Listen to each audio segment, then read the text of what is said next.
Welcome to No Direction, the Pathfinder News, Reviews, and Interviews podcast. I'm Ryan Costello. And I'm Jefferson J. Thacker, also known as Param. Param, guess what? What?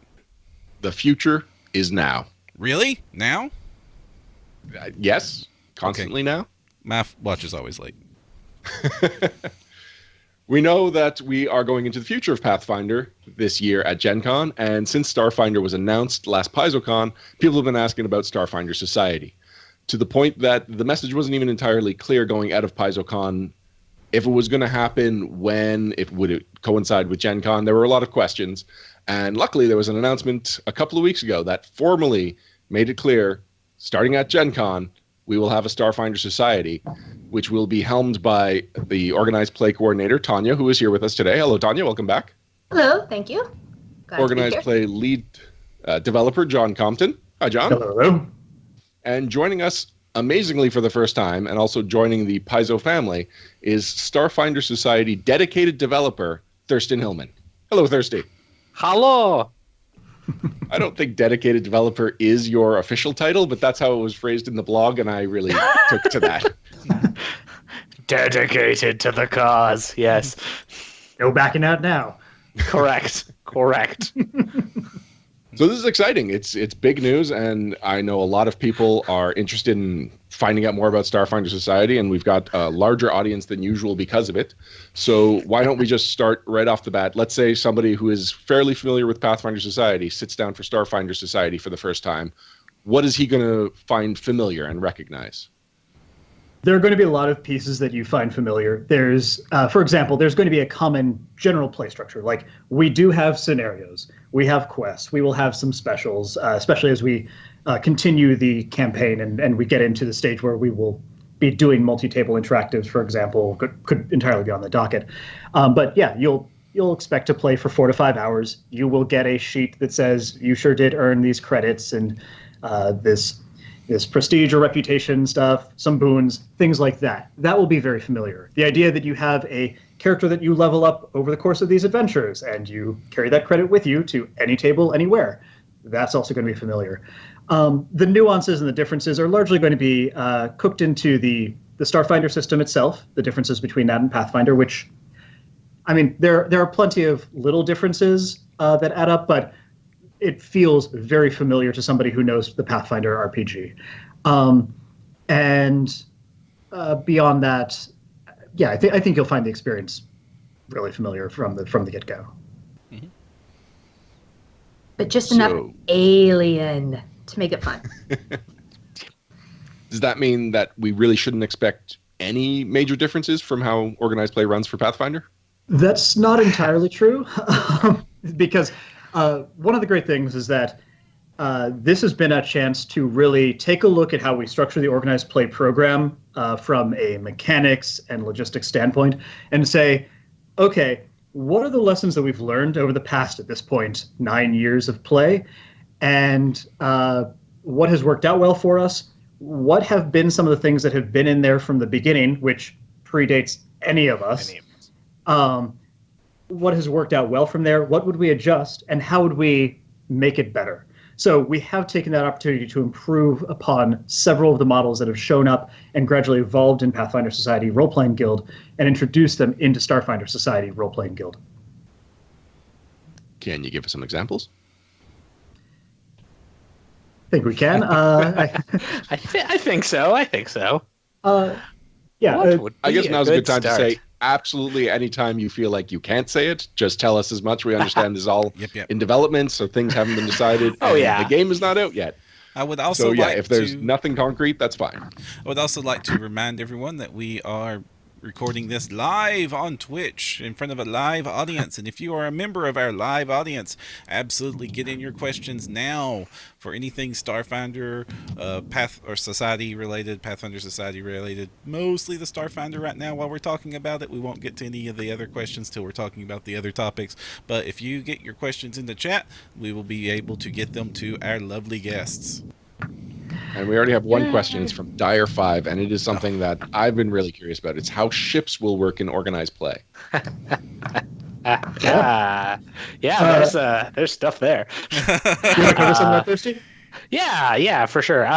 So obviously Starships and Starship combat are a big component of what Starfinder is all about. And one of the things that John and I and Tanya have noticed on the boards ever since the announcement is, how are Starships going to work?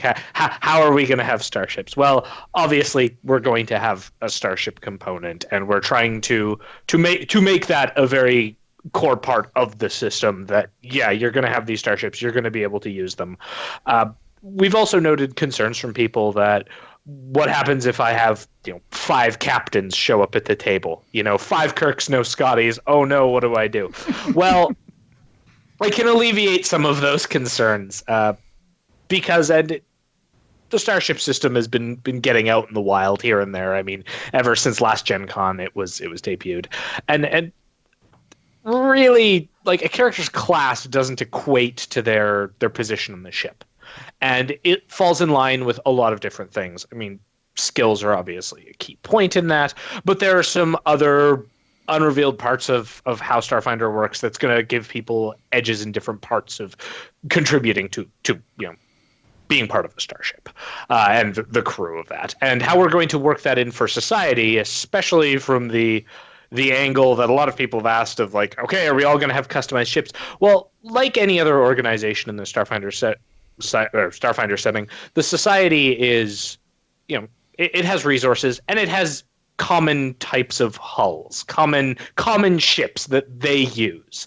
And so we're going to be playing up a lot of that, and we're going to certainly have our common hulls that players can use and decide upon.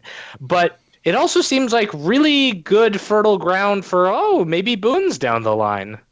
So there's quite a bit of option for advancement there. So basically, once your adventure begins, and if it's going to be one where a starship is going to feature, then your venture captain or other person who's giving you the instructions in this case will say, all right, well, you get to take one of the ships for a spin. Do you want the one that's really fast and maneuverable, or do you want the tank that just, like, poops out missiles? And either one is entirely an option. So we'll be having some of the functionality that way. And as Thirsty mentions, it's going to be super cool if we at some point find a third ship type that, if you have that boon, you can bring it to the table. And people thought race boons were cool. Oh my goodness. I can only imagine the charity auction when you've got some sort of chrome starship mini sitting on the table. Wow. Yep. Mm-hmm. And that gets us into boons as well, which is going to be one of the ways in which an established Pathfinder Society player will notice some differences. Because right now, especially, I like writing boons. And if you look back over the content, Correct. You'll see that at the very end of Season 4, beginning of Season 5, suddenly Chronicle Sheets go from, maybe there's a boon, to, why are there only 3 boons? How dare you? I want my money back. Give me back my 5 hours. So one thing that this has led to, other than, oh, hey, wow, cool stuff, is, wow, there are a lot of boons to keep track of. And there might be a moment where you're at the table and and that's just measuring the stack of paper at this point. And the GM's like, well, does anybody have a bonus against gremlins from Western Sargava? The players are like, oh, geez, let me look through all my boons. And it might be that we drop a boon that is bonus against gremlins from Western Sargava, and we have tentative plans for that, but we don't know quite when it'll happen, or it'll happen in a year, whatever it is. Either way, people are swimming in boons. And we have seen this be something of a problem in execution and at the table with trying to remember everything that you have ready. It's also a little bit of an issue when it comes to balancing the characters, because we can go in with certain assumptions of what a PC has when it comes to, oh, hey, here are all of our hardcover books and what we expect your power level to be. If you stack 30 convention boons on top of that, each one of them that gives you, like, another language and a +2 to a skill and +1 against goblins and blah, blah, all that stuff, our design considerations start to fall out of whack. So one of the things we're doing with Starfinder Society is we're adjusting how boons work. Boons will still give you a bonus, but boons will also come with a type. And so effectively, when you are starting a scenario, sorry, not starting a scenario, after you've basically heard the mission briefing and can make educated assumptions of what's coming down the pipeline, you assign from your pool of boons that you've earned of each type, one into each of the slots. So a couple of examples would be, there will be a starship slot for your boon. So you might have a starship boon that is, your lasers are hotter, they deal an extra point of damage. Or, oh man, target lock bonus, your target lock AC goes up by 1. And players will each be able to bring one of the starship boons to the table, and that way we'll take that into account in balancing the adventures. Our plan is also, at this point, to be including a couple of baseline boons for the core types. That way, if you haven't yet earned a starship boon, you at least have something that you can put in there and can give you a little bit of an advantage. And so that way, as you unlock different boons, it's sort of coming up with cooler, more exciting ones to put into that. 2 other types that we can say now, and then maybe we can reveal a little bit more later on. We'll be having a faction boon and boon slot, and we will also be having an ally boon slot. So that way, it's not so much, oh wow, I have 50 people following me around according to these chronicle sheets. Okay, which one are you bringing with you? Who's really going to be your flunky for today? But yes, that way you only have that limited number of boons that you have to be paying attention to once the action starts. And when we're developing scenarios for it, one thing we are going to be very cognizant of is making sure that players know when to take advantage of these boons. If we introduce, NPC A in an earlier adventure, and then down the line NPC A shows up in a future adventure, well, we don't want a player to not slot the boon that allows them to have NPC A as their ally, because they've got something else and they slot that all the time. We're going to be really trying to give players heads up on specific cases where we can. Mm-hmm. And this may sound strange, but will these boons level up the more you use them? At least one of them will. So that gets us to one of the other things that we'll be doing rather differently than Pathfinder Society players are expecting. We are adjusting how the faction system works. There still will be factions. There will still be multiple factions. And most importantly, you'll be able to work for multiple factions. The idea of faction exclusivity is one that doesn't quite jive with where we're going with Starfinder Society, and ultimately it's something that we want to really be able to explore in organized play in general, is that you can be doing favors for various factions or be basically contributing your awesome fame that you're getting from the adventure and saying, brought to you by faction number 2. And faction number 2 says, very nice, we will remember this. Or there will be certain things that you can do that benefit faction number 2, even if you weren't attributing credit to it in the first place. So you can sort of spread out some of this credit. And as you do so for a given faction, that faction's boon will increase in power or open up new options and abilities. Yeah.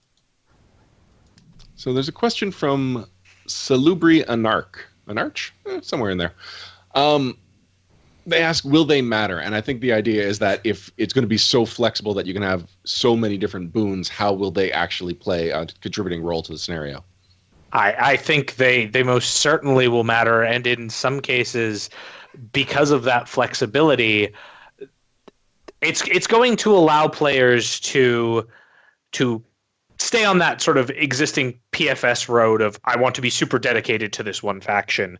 And then, or I like these 2 concepts, and maybe in the scenario that's really about faction, what faction A is about, I can really push that agenda and put that faction in. And I feel like, both of those, taking 2 factions, for example, you can emphasize on those scenarios where the existing model, you sometimes come across a scenario that really doesn't have anything pertinent to a faction. So you have that scenario where your faction doesn't matter as much in that case. So we're trying to really incorporate elements where they are going to matter. And in cases where it might be a bit gray, you can select a different faction if you feel like you want that story bump. Now, one of the things I read in that question that I've heard other times that people have asked, will factions matter, is sort of a, hey, are you going to make factions happen or make them take such a big role that I feel that factions are the thing? And sometimes it's just a matter of, hey, will factions act? Well, the actions that factions take matter in terms of do they have an impact on the world? And we're always going to have a balancing act, because if we make factions matter with a capital M to the point where they are always front and center, you won't have secondary storyline. And we want to make sure that we're using Starfinder Society to really explore all of the great setting material that's showing up in the Starfinder core rulebook and all the supplemental material that we're going to be seeing published down the line, as well as all the cool places that we're going to be going to in scenarios specifically. So factions will play a role. We'll be making factions as cool as possible. Factions will not be the thing. But they do. Each one of them does play a role in the storyline. Oh, yes. Now we're getting a lot of questions from chat. I'm going to take a minute to just kind of filter them out, but not filter them out, but filter through them. Before we do that, you've mentioned a couple of times I've asked a question. You've said, yes, we've heard this, we've thought of that. So what's the reaction been overall since the announcement of Starfinder Society? Relatively favorable. We got to announce it, and then I went straight to Gamma Trade Show, and we had packed seminars. The retailers are extremely enthusiastic. They're placing pre-orders and stocking up and prepared and ready for tables. I've heard some Warhorn games are already up with placeholders, just waiting for the weekend of Gen Con. We've got conventions as far as the Yukon asking us to send them information so they can launch it for us. So, yeah. And one of the cool things about that is that, remember, the Gamma Trade Show is where a lot of our retailers show up. So that means that your stores in your area are really excited to do this. So if you want to see Starfinder Society Role-Playing Guild happen in your area, be sure to open a line with them, because they're probably as excited to see it as you are. Yeah. Well, speaking of the Starfinder Society, we do know that in the Pathfinder Society, players have a very particular flavor. We're members of the Pathfinder Society. We're being sent on these suicide runs from these venture captains. There's certain that is one interpretation. Yes.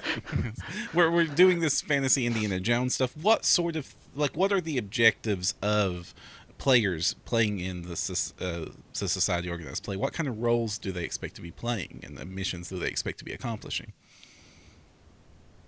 You want to start this one, Thirsty? Yeah, sure. I mean, part of this goes into what the Starfinder Society is in the universe, and from what we could talk about, we can really talk about some of the organization about the Starfinder Society, and that the Starfinder Society is different than the Pathfinder Society. And a lot of that comes from the background, which is the Starfinder Society is an organization that was created initially to sort of touch on the gap, which is our big setting mystery. Certainly, much as we've had seasons in Pathfinder Society where the initial goal has evolved, some of that goal for the Starfinder Society has evolved, and they've become a bit more of a general exploration group. In similar ways to how in similar ways to how the Pathfinder Society works, but it's a recreation of the Pathfinder Society in spirit, and there are certainly a lot of differences that help inform how the players contribute to that. Yeah, because once we have the gap happen, once we have like faster than light travel, suddenly there's more than just the solar system. And as we know from a lot of sci-fi sort of games and fiction and the like, once you get out into the galaxy, there's a lot of stuff out there. So the Starfinder Society in the world definitely occupies an important role in exploring new places and determining, is this a really cool place? Could this be inhabited? Is there cool stuff that we could recover here? Is there history and archaeology that we can do here because there are past societies that have never made contact with our worlds? Or are there civilizations that are here that we can make contact with? And that's definitely a big theme that we're exploring in our adventures.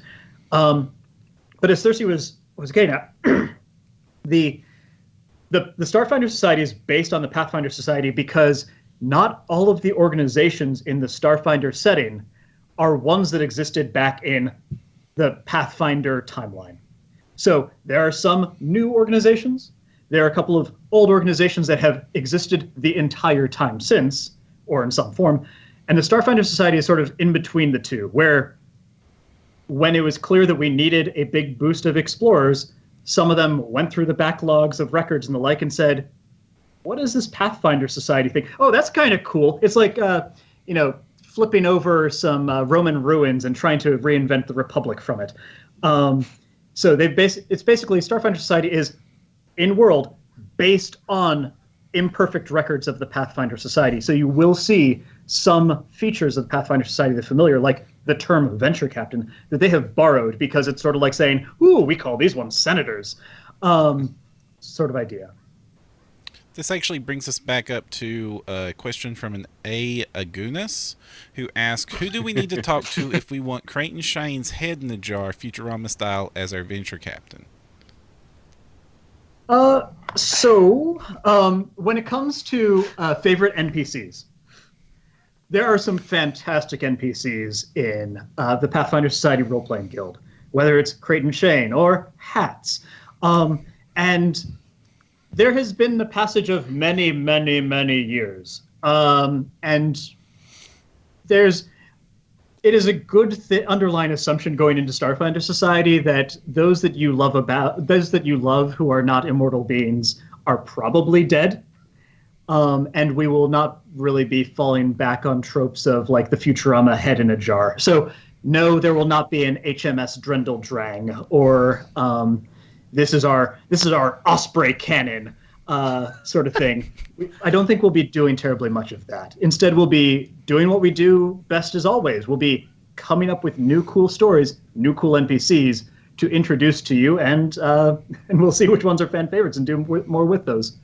This is actually one of the subjects that came up at Gamma because people wanted to know why the gap, why so long, and it's to keep all of the goodness that is Pathfinder without invalidating anyone's campaigns or anyone's characters or anyone's stories, to make a clean start and to bring it new.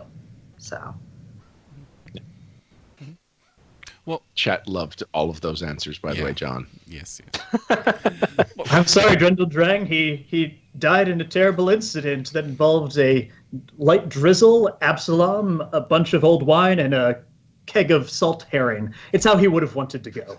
Couldn't he just be like fiddling with an artifact in the middle of giving a scenario in Pathfinder Society and then just set something off, disappear without really giving the adventure?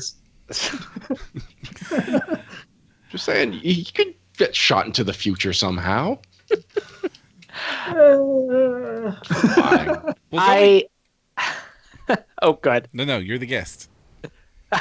Well, I will add on to that with what John said with like making new material and making new canon. So obviously we have been well into the development of outlines and planning out the season and storyline pitches and all the fun behind the scenes magic in the Dream Factory. But one thing that has certainly come up was when we're outlining and doing the scenarios. I know at a few points in our meeting, and just between myself, John, and Tanya, and one of the things that's been really good as a side, but we've had James Sutter come in and be really involved with what we're doing, which has been great. Just kind of having that backing from the creative director for Starfinder has really been like a good kick for us to kind of keep the setting as core to what Starfinder is about. So. But back to that, we've been pitching our outlines and going over them, and I know in at least one circumstance we had a particular outline where immediately one person in the room slammed their hand down on the table and said, "I'm writing that." Well, glad to hear there's some enthusiasm. Yes. Really is. Yeah. I think it's also important to remember that it's not like this is Star Trek The Next Generation and Star Trek's been off the air for 20 years. If people want Drendel Drang, they can get a Drendel Drang scenario. It's just a Pathfinder scenario. Exactly. And having that distinction, what we don't really want to have happen is that gaming clubs are running this, 2 weeks of Pathfinder Society, and then they might have their third week be Starfinder, and it's just, it's the exact same thing with the exact same names as Pathfinder Society, but with guns and lasers. it will be different, and we are really striving to hit the sort of science fantasy mark that is prevalent in the core rulebook. So, and that hits a So question. there's a question that's come up a couple of times. You okay if I take this, Brown? Go at it. Okay. Apparently this is important to people, and I didn't even think to ask this, but a couple of people now in chat want to know, will this be season 0, season 1? Will it be a word other than season? This will be a season 1. Yeah. This is not a playtest season or anything like that. We're hopping right into the really cool story that we've cooked up, and we'll be going from there. Now, one of the questions I wanted to get to that reminded me of is, well, what kind of scenarios are you now going to be able to write with Starfinder and the Starfinder Society that you can't write or couldn't have done in the Pathfinder Society? well, that actually goes to that actually goes to some of our design, like our design philosophy on how John and I have been planning out the season. Where one thing that has been talked about before with regards to Starfinder is the idea of the concept of the packed worlds and sort of that core Galarian system that people who've read Distant Worlds are familiar with, and we certainly want to explore that because that is the setting of the core rulebook. We want people to be familiar with that. That being said, we have faster than light travel and can go anywhere in the galaxy now. So we're going to go everywhere in the galaxy and certainly have a, for lack of a better term, Planet of the Month style vibe where some scenarios, we're going to go to crazy planet. And it affords us some creative liberties with, we can introduce new stuff in a drastically different way than on, Galarian, which is mostly defined. Hi, Kitty. But we can also kind of get a sense from our audience, from the player base, what they like and what they don't like. Much like right now with how sort of Pathfinder Society works, there is definitely opinions on what people like and don't like, and they will tell in droves what they like and they don't like. Well, with Starfinder Society, there's certainly an option for us to introduce a new planet, and if players don't like it, well, then we just never went back to that planet. And there's some really nice control there for the setting. But yeah, definitely this balance of we are doing exploration, so let's explore new places, and also in the process we are helping to flesh out the setting, versus we have the Pact Worlds in all their glorious detail. Let's also do the Pact World stuff. So you'll see a balance over the course of season 1 and beyond. Well, also, if something is established about a planet in one scenario, that doesn't mean it applies to the whole planet. Like, you can go back to that planet and just dismiss any of that information. Planets are big. Yeah. Mm-hmm. Exactly. One of the feedbacks we've gotten over the years is that we don't have as much of a living content in PFS. And part of it's just because, it's a set out planet. It's already got borders. What we do touches on so many other product lines. But working so closely with James Sutter and the Starfinder team, we can start playing in a little bit of that. And you may see some more player-introduced feedback coming in through the different mechanisms we have. That sounds super interesting. Can you just elaborate what you mean by what was sorry, what term did you use? Player-introduced feedback. Introduced. If you read the blog this week, I like contests. I like contests a lot. So you may see a few other questions or conundrums put to our player base that we then possibly incorporate into the setting. We've also been having some really good information that's been coming out of the reporting checkboxes for Pathfinder Society.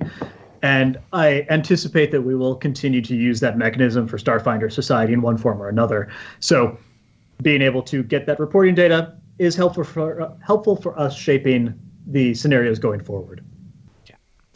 And to bring it back to where we were talking about with regards to scenarios and going out into other planets, I can use a broad example of a conversation that John and I had just the other day with regards to one of the scenarios that we're currently outlining that is sort of a Planet of the Week type feel. by introducing those sort of reporting criteria that John touched on just now, when we go back to that planet, if it proves popular for whatever reason, we can then have a very visible change to that world based on the PC's actions. Because it's sort of a bigger sandbox, we can claim these planets that we introduce as sort of ours, but in terms of Starfinder society. I'd like to just do a little bit of a lightning round because we're getting a lot of questions and I don't want people to feel like they're getting ignored. Okay. So J. Lee Bly says, will there be evergreen scenarios in Season 1? Yes. If you're going do you have an lightning, idea how many? we have one planned right now. It will be a Gen Con release. Okay. Oh, Sweet. wow, excellent. Yep. Right out the gate. Sphinx asks, will Starfinder address realistic FTL travel, or does multidimensional travel get around realistic travel? The Starfinder system has its own form of faster than light travel. So some of the physics of faster than light travel are not relevant, and some of them are. The system addresses it in its own way. So it is a sci-fi fantasy system. Now, I'm happy with that answer. Okay. I don't want a headache of science. I have a follow-up. Oh gosh, we're going faster than light. Now we can't see.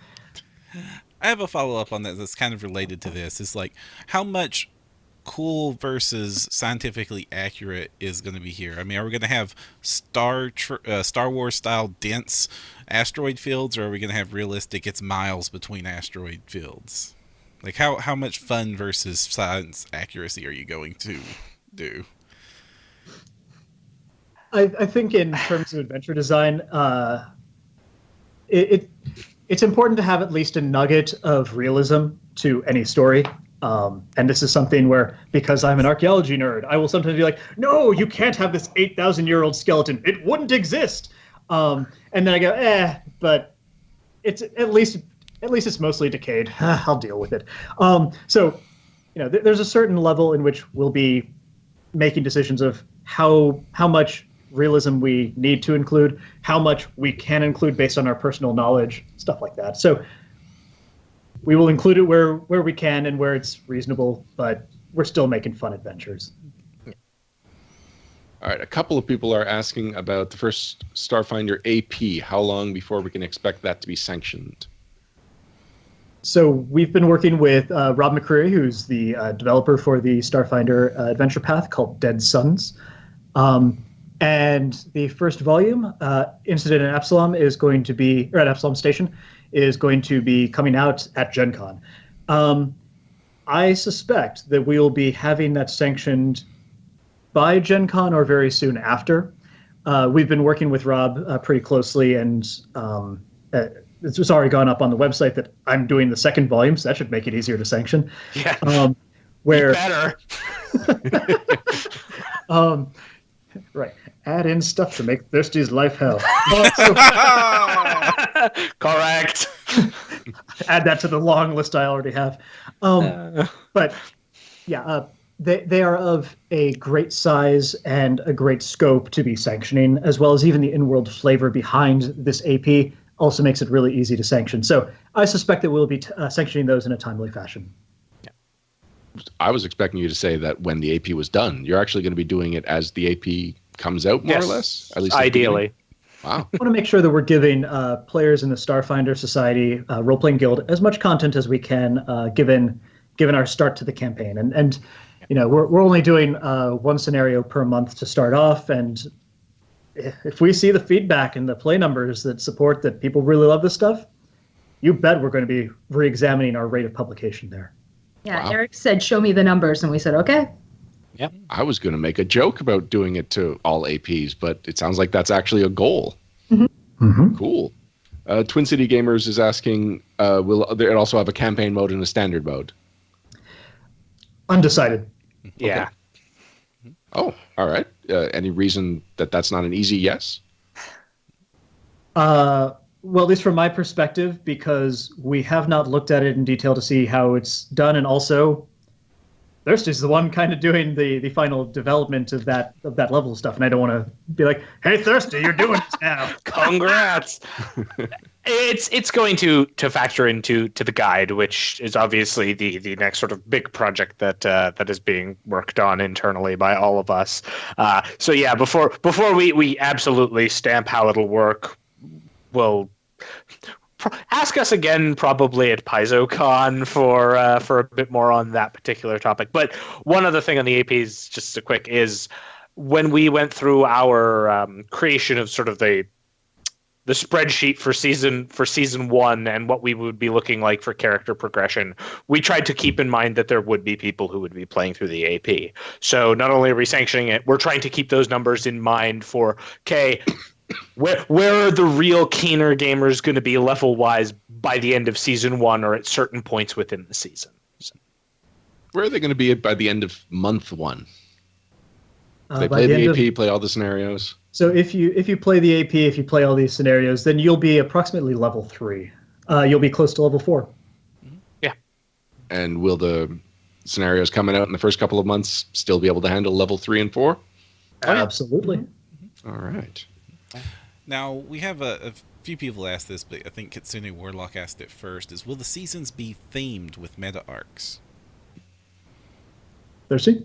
Well, this is one of the really fun things that John, myself, Tanya, and again James Sutter, who's been involved, have really been hashing out is our season arc and our Metaplot, as it has become known. We've certainly got what I think is a great story lined up for season 1, coming into season 2. What we wanted to make sure we did with this is we wanted to go in being able to springboard off into other cool stuff. So our season 1 already ties into season 2. We've already been spitballing ideas that far down the line too. And yeah, I think with the sort of season arc, we'll call it, as we reveal more information, a lot of how that will work will make more sense. One thing that John had mentioned earlier that kind of touches on this too is that you're going to see the factions really involved in the story arcs that we are telling. In fact, some of the factions that we have are directly tied to those story arcs. So there's a strong connection. Yeah, so instead of, like, factions when Pathfinder Society first started were tied to the Shadow War of, let's take over Absalom, completely independent of the Pathfinder Society.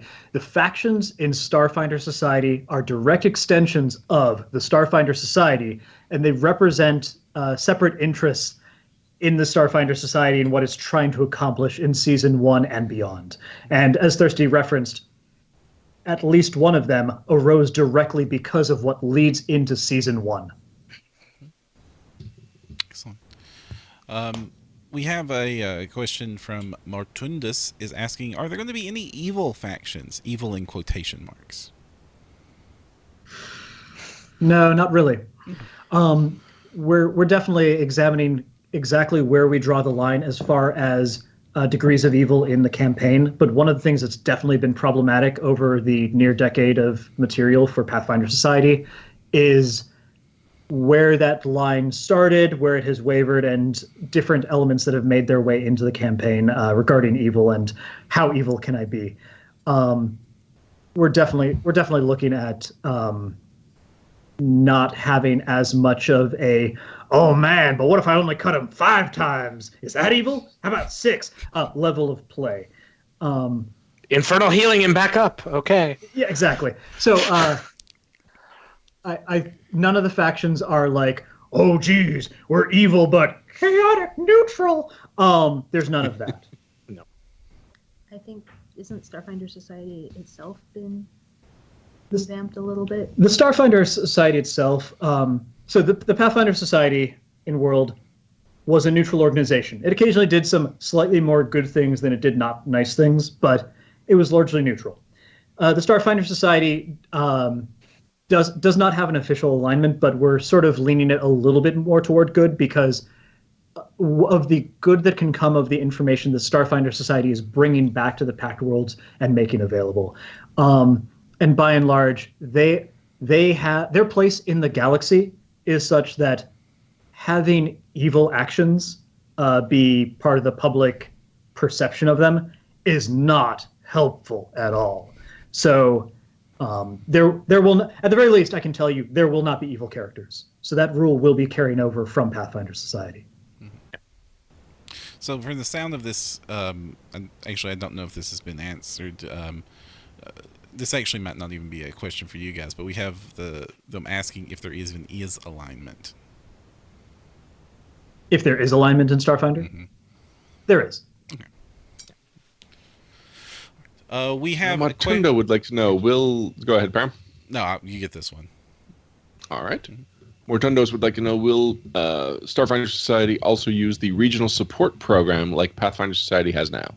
Yes, absolutely. We actually, when I unveiled it to Gamma and put together the nice little folder, it now had all the logos on the top. So we had the Role-Playing Guild, the Card Guild, Starfinder Society, and a to be announced at the bottom under that one. So as we lock in more about the boons and as we lock in more about what benefits we could do, then we'll go ahead and reveal that one out. Did you get a good Gamma reception regarding the retail support package? Absolutely. Absolutely. We are hearing increased numbers from stores. And one person told me that their sales doubled or tripled in the first day that they used the retail package because no one wanted their character to die. They wanted the yes, the death. Yeah.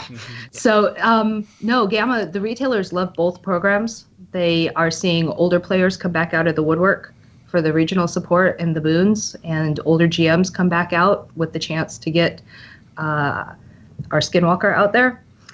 And they're seeing new growth. So the places that are growing well by using it. The places that haven't quite absorbed it yet, still are having a few issues taking off, and we're hoping to smooth those out and start getting everyone to use it.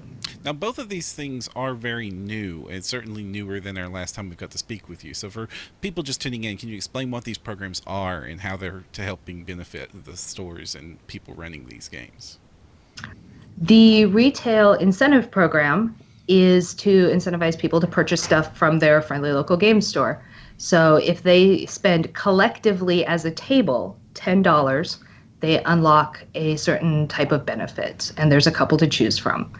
And then if they spend collectively $50, they get a better benefit, an enhanced benefit for it. And these can be purchased before the show. They can be purchased during the game as long as it doesn't interfere with the game. So you see it as people are dropping and the characters are on their last legs. Oh, wait, I was going to pick that up. And then they'll run out, grab it, and come back. The Adventure Card Guild has a retail incentive program now as well that went live. It took us a little bit longer to get that one in because we wanted feedback from the Role-Playing Guild side. But we put that one in. And like I said, the stores are loving it because they're seeing a return for their space. The regional support program is to get convention-style rewards into places that don't qualify for event support. Because right now, your event has to have 15 tables within 3 days to actually get an event package from us. So this no minimum of tables. It's just if you want to use it, you need a venture officer, a venture agent or above that's willing to say, yeah, I'll just kind of keep an eye on it. I'm taking care of it. And then you can start running games under it. Players get the same chance of boons that they get when they're doing conventions. So it's a 10% chance for every game you play. And then GMs get to check a box. If they GM 6 events in the next year, they get a small benefit. If they do 12 events, they get a Skinwalker boon. If they do 24, they get to give a Skinwalker boon away to another person. They get 2, one for them and one for someone else. So it's community building in there as well. And the player boon selection came from 2015 Gen Con boons. So some oldies and favorites that haven't been in cycle for a while. And they're only going out to the stores that use the regional support package. And chat is also very happy with that answer. Yes. Yay! We have a very happy chat today. I'm glad to hear Ding, it. ding, ding, Good.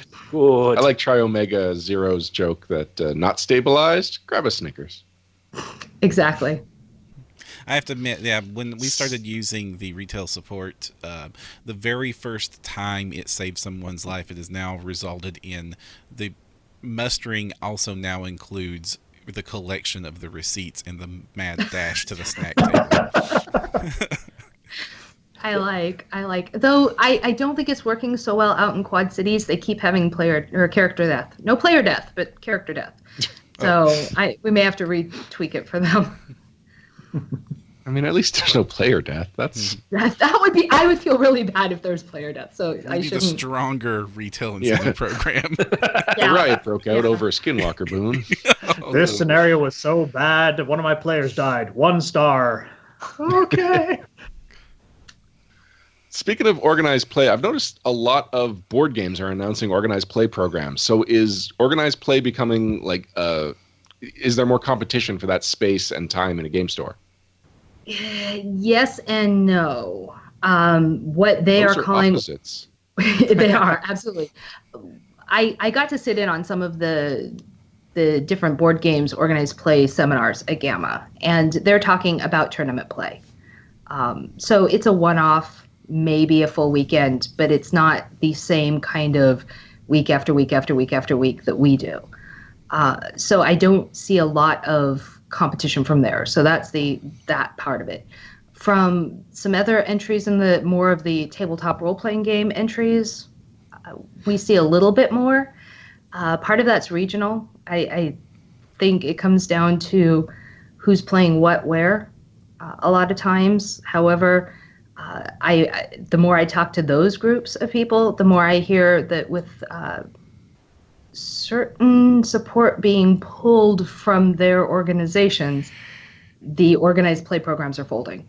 And so, again, I'm hoping we can step in and just keep doing what we do and doing it really strong, and not have that issue. Now, I hate to, and I don't think this is on the list, but since you did bring it up, we are seeing a lot of games pulling back on their volunteer efforts, their organized support efforts, due to certain legal cases that have happened that I'm not an expert in bringing up. Is Paizo pulling back on its support for organized play at all? Absolutely not. Paizo is coming up with a different solution, not the let's pull the rug out from under everyone. We're putting the final polish on it now. We've been chatting with a lot of people involved in how we want to go forward, but we are committed to our volunteers. We've got almost 800 of them right now. And I want to hit 1,000 by the time I hit my 3-year mark. That's my goal. So, dedicated. That to us is the strongest piece of our organized play program is the volunteers. So now we just need to make sure that we're doing it in a way that's sustainable. And hopefully I'll have news by PaizoCon. That's the goal. I just got my venture agent card. I don't want to turn it in. No, you won't have to turn it in. We're coming to your door for it. No! I'm sending thirsty. But no, we hope to be rolling it out here in the next month and to have it active and everything in our new processes by PaizoCon.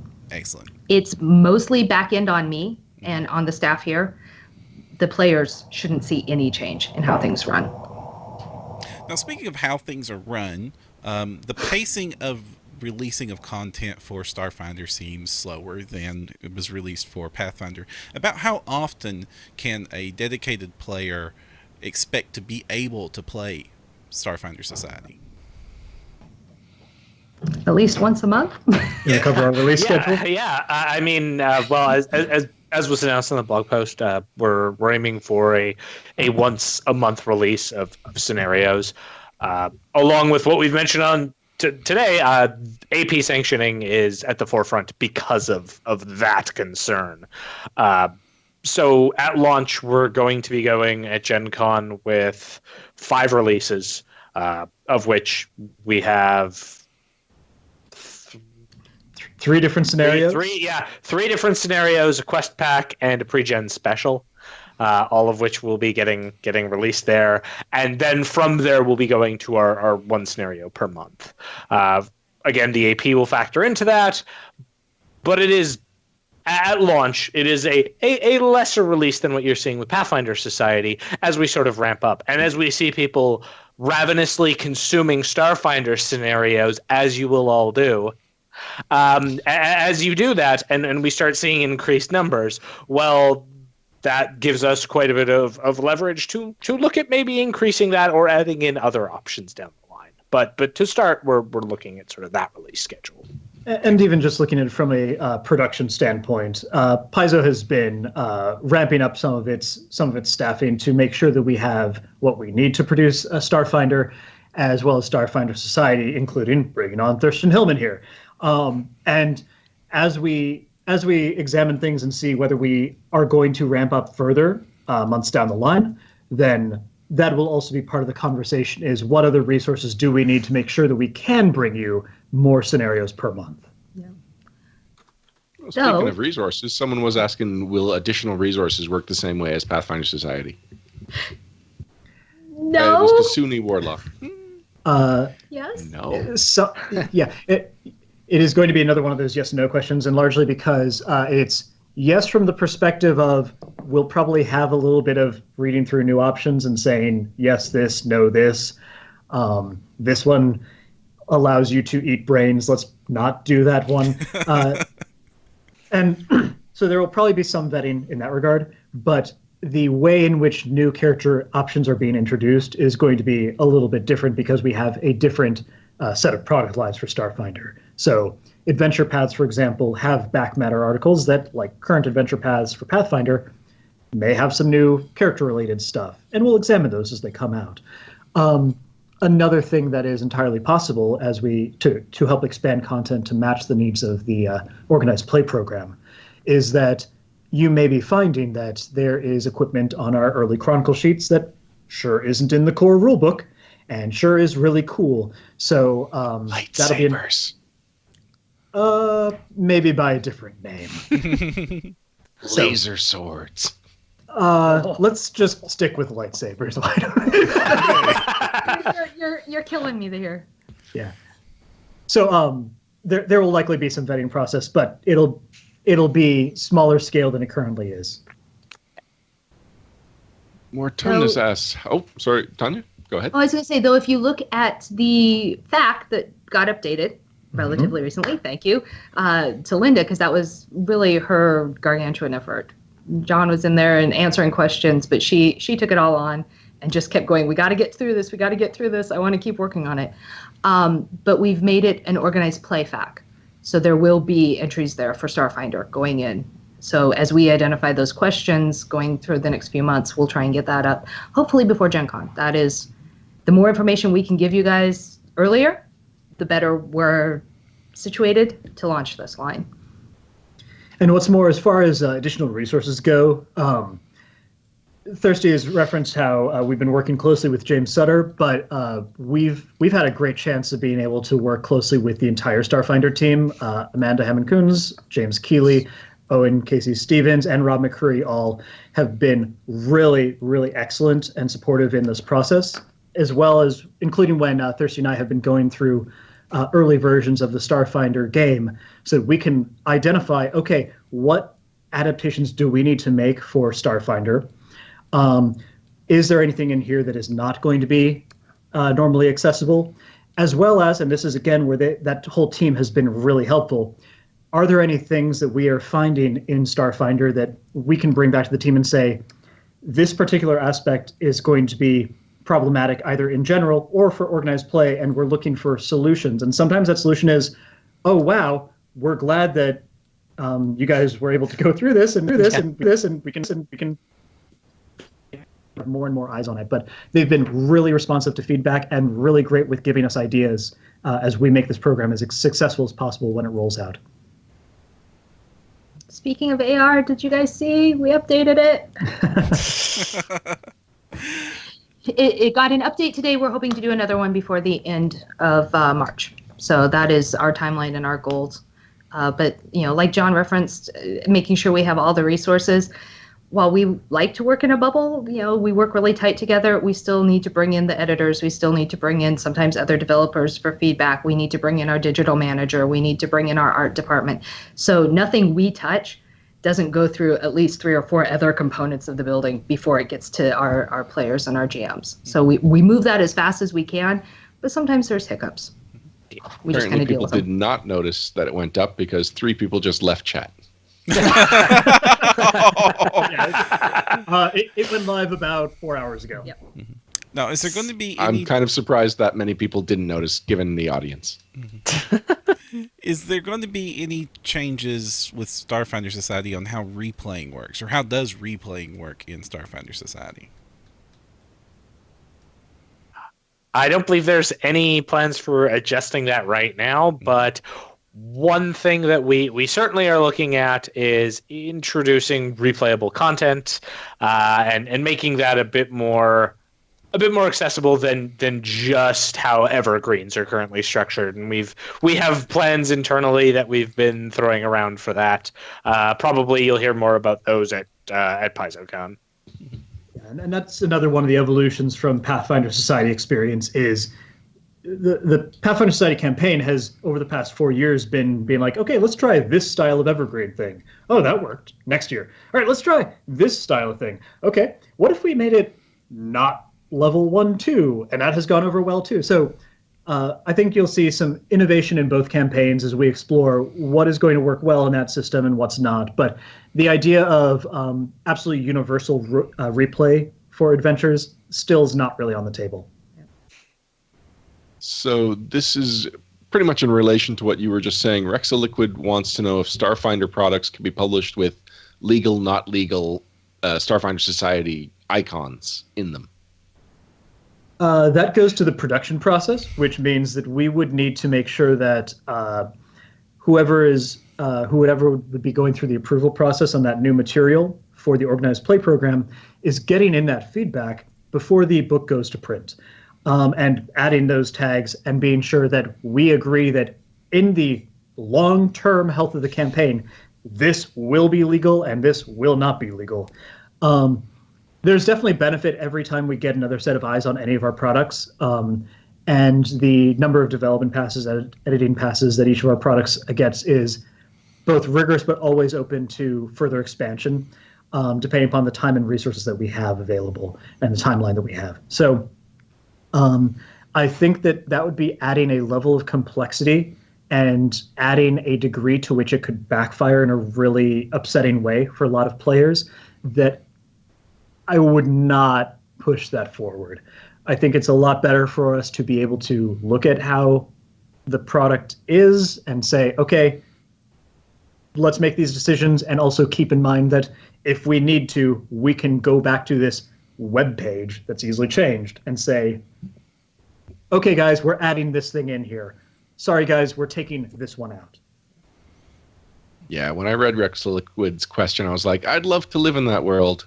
But John crushed that dream. That's not a yes/no question. This is what John is good at, crushing those dreams. Yes, yes, he is. Yes. Until you guys have the power to telepathically change the text inside of the book in my bookshelf, I don't think that's probably within the possibility sphere. You don't want us having that power. Yeah. But I would like that item in Starfinder. To rewrite reality? I was just thinking books, but sure, reality too. Whatever you want to go with. Normally it's called Wish, but okay. But I could space heat my house by just the changes to Crane Wing alone. Yes. That was a lot of heat. You can fan those flames with Jingasas. Oh. Too soon. Too soon. Meh. More Tunidos wants to know, will Pathfinder Society scenarios... He says normal 4-hour PFS slot, but I thought PFS was up to 5 hours now. On that front, Pathfinder Society, the length of each scenario has been a little variable over time, and I cannot speak with authority to like what it was marketed to be for like the first couple of years of it, but sort of the 4 to 5 hour range has been the goal for a long time. About 2 years ago or so, based on player and organizer feedback, we really started to re-examine that and try and kick it back to sort of a 4.5 hour, ideally if we could get 4 hour sort of level. And we definitely have shortened the vast majority of them. They're still outliers, but we're getting back more toward a 4-hour slot with the underlying conveyance of it would be nice if you could take 5 hours for it, but you should be able to do it in 4. Ambience Invoker wants to know about how new races that are introduced down the line will be handled. It's true that sci-fi tends to have more non-core races than, say, standard fantasy. So will we see race boons, or will they be added to just additional resources? Oh. Do you want this, or shall I take it, Thirsty? Well, previously on this show, we discussed the new concept of boon slots, and I would suggest that maybe by PaizoCon we'll be discussing a bit more of that and exactly how races will work in. But we are quite cognizant, all of us on the team, that in the future there's a lot of races, and the cantina feel will hopefully be alive and well. And what's more, I mean, we've already put out there that, hey, there's alien books and stuff, and that we sure are pushing to make future creatures that come out as regularly as possible be something that you can play. So we're going to have a lot of that content coming down, and we sure are going to be as excited as a lot of the players to make sure that you can play your, I don't know, bag of bacteria gas inside a spacesuit that thinks, instead of playing, a human. Would I need to use my spaceship slot to get a chair for my bag of bacteria spacesuit? Most starships come with chairs already, but I'm actually thinking of a couple of the add-ons that exist for the Starship system already, and one of them is sort of like a biological containment unit. So maybe that's where you unleash yourself anytime you need to. Okay. Nice. Flying from the back to tank. Yeah. A term we've also thrown around in planning. J. Lee Bly wants to know, will there be support for Pathfinder Society and Starfinder Society officers, not able to make it to Gen Con, but are able to... Sorry, let me try this again. Will there be support for PFS/SFS officers not able to go to Gen Con to be able to run content right out of the gate? We are looking at that right now. It was one of the questions that was thrown Eric and my way at Gamma on how to get it out. The issue we have is anytime we have to release information early, it becomes problematic. So we've got to work with a lot more people here in the office on different levels to figure out how we can get enough information to run successfully without selling the farm. Once we have that, then yeah, I would believe that we would put it out to conventions that would be that same, or events that would be that same weekend, 2 weeks. Yeah, and with the tricky bit being, for Gen Con, we are already exploring ways in which we can get out the rules to our GMs so they have enough time to learn the systems to run great and engaging games at Gen Con. Yeah. Exactly what steps we take in that regard for other conventions that same weekend is still up in the air, as I understand it. Yeah. But we do know everyone wants to run it as fast as they can, so we need to come up with a solution. It's just involving a lot more pieces than just our little team. Now, on the flip side of that, what about our lucky players that will be going to Gen Con? How are they going to be... I mean, if they've got the 8 a.m. morning slot for Starfinder, how are they going to be able to have a Starfinder character? Oh, plans. Funny you Tanya. Gen Con in the Sagamore. We've kind of said what our releases are, but we haven't given a lot of detail. The plan in the morning is to open up a whole bunch of tables for the quests. And you will actually be able to get a guaranteed seat at a guaranteed table to run the entire quest block. This would be a ticketed event, which is not normal for our quests. Normally it's walk up and you play one, and then you have to go to the back of the line and hope you filter through and get another table. But we're looking at doing a very aggressive, lots of tables to get a lot of people in there. These quests will use first level pre-generated iconic characters off of some of the images that have been released over the past couple of months. And I think we still have a few things to release in that vein. But that is for James Sutter and his team to get to spoil the good news, not us. And so people will be able to start down with the quests. And the quests are going to focus on different pieces of the mechanic. So you'll get to see how the starship combat works, maybe how the skills work, maybe a different, is combat going to change, and if it changes, how? How much does it hurt if I'm hit with a laser cannon? Exactly. So they are going to introduce the system knowledge to players. Then Thursday night, we are bringing out the pre-generated character special. It will run with a lot of tables Thursday night, and then it'll continue to run throughout the weekend. And it's using 4th level versions of those iconic characters. And the aim there is to introduce the world and the Starfinder Society in general, and the Pact and all of the pieces that we've hinted at, but to give a good flavor. And then starting Friday morning, you'll be able to play the Evergreen and then the 2 other scenarios with characters of your own. But that gives all Thursday you can play Starfinder and not have your own character. Get the book, read the book, make your character, and show up Friday morning to play in an actual Society adventure. The Society one is going to focus on the factions and introducing the Society itself to players, and then springboard from there. So we're trying to give it, system knowledge, world knowledge, our organized play knowledge, and then let everyone go. Now, are you going to have a giant vending machine full of blank character sheets? It is one of my print line items, and it's got a very large number in it. So plus Hero Lab's still there. I know that there's been talk about them having Starfinder available. Now, whether it will be up and running at Gen Con, it's computers and coding and fingers are crossing, but I don't know what the final answer on that one will be yet. Hopefully, as we get closer, we'll be able to say yes or no and set some expectations there. Excellent. But as far as getting those characters ready to go for Gen Con, having gone through the character creation process now in its final form, character creation is pretty straightforward. I mean, you'll find a lot of similarities between Pathfinder character creation and Starfinder character creation, but it'll be a pretty smooth process. And if you have picked up the Starfinder core rulebook and you have it with you as you're starting to play through some of these quests, I suspect as you are familiarizing yourself with the rules, as well as flipping through and be like, oh man, I want to play an android soldier. Oh man, I get this ability. You'll be able to create a character in bits and pieces that you'll have ready to go by Friday.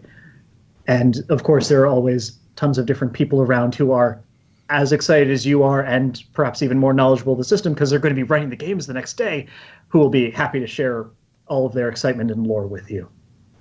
And for the people that don't want to make their own character, we will have the pre-generated characters binders available for the regular scenarios as well. So same idea. We have not finalized 100% the rules of pre-generated characters in Starfinder Society, and if that's going to change from Pathfinder Society, but there will be a mechanic that you can play a pre-generated character and then move it to your character and move into the game. And will the pre-generated scenario, you said it's a special, is it an interactive special? No. No, this is more like a pre-generated character special like True Dragons of Absalom was. Yep. Mm-hmm. I had a question. Oh, yes. So you've been talking a lot about Gen Con. Any chance there's any kind of PaizoCon Starfinder playable content?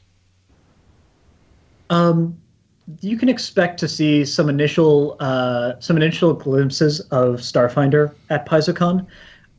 Because it will still be about 2 months before the book is released, though, really like 2.5. I would not expect to see huge unveilings and here, everybody just take a book, look through it, PaizoCon. That's not quite what we have in mind, but we are looking to share the fruits of our toil and tears and labor with our fans as much as we can. So I expect that we'll be unveiling a lot of really cool teasers, a lot of cool information at the PaizoCon banquet, and maybe we'll get to play some of that right after. Maybe. No, but wait a second. What about trivia? You're not asking me to choose between trivia and Starfinder. I would never ask for you to choose between trivia and Starfinder. I might ask you some questions about Starfinder, things that have been previewed already in the trivia contest, but I wouldn't be so mean as to make you choose between that and blowing up spaceships. There is a group of people out there. I think it's John Compton. Nope.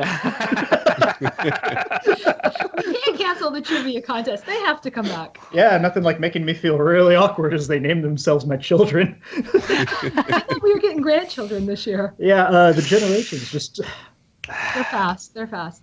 One of the things we're looking at doing, though, at Gamma, we got to do some Starfinder combat demos. Jason Keeley and Jason Bowman came out and ran them for the retailers and some of the attendees there. So that seems to be the plan moving forward, is to take them to several other shows between PaizoCon and Gen Con and kind of give a view and a teaser.